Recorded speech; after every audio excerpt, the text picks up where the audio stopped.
Hey there, Razorback Nation family. Hope you're all having a blessed day. Since the last time we talked Arkansas basketball, they've rattled off 3 more wins to extend their streak to 7. They're showing no signs of slowing down, which is a really good thing too, because they have arguably the toughest remaining schedule in the country, featuring opponents such as Auburn, Alabama, Tennessee twice, and a rematch against LSU.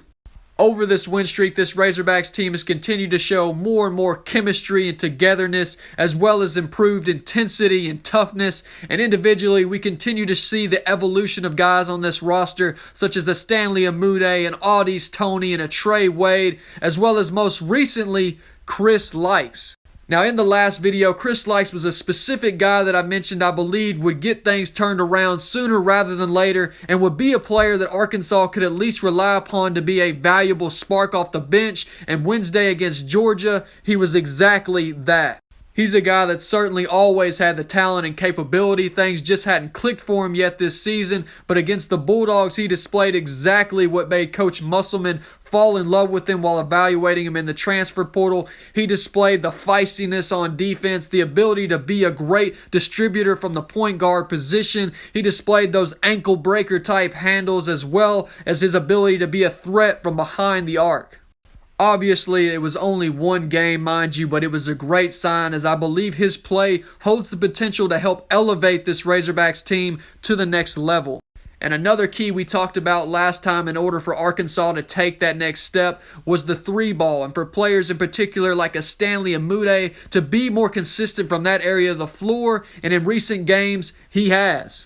In fact, since the South Carolina game, in which I'm sure many Arkansas fans will recall, they didn't make a single 3, consequently breaking their 1,000-plus game streak of making a 3. The team as a whole has shot over 40% from behind the arc.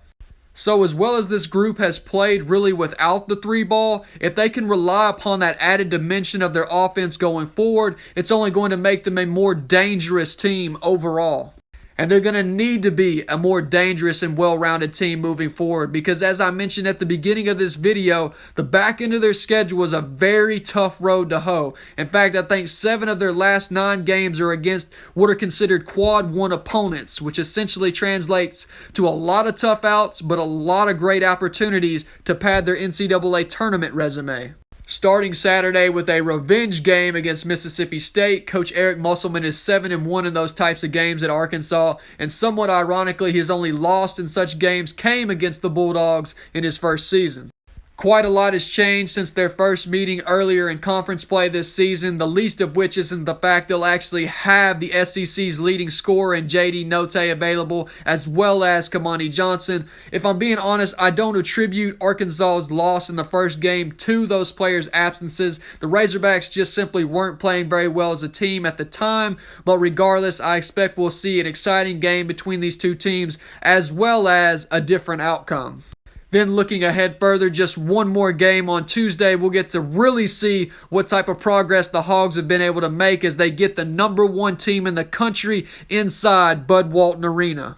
And another thing I want to quickly note, I've already talked about the improvement of Amude and Audis and Trey Wade and Chris Likes, and we already really know what to expect from guys like J.D. Note and Jalen Williams. But another player I still fully expect to flip the switch before it's all said and done is Devo Davis.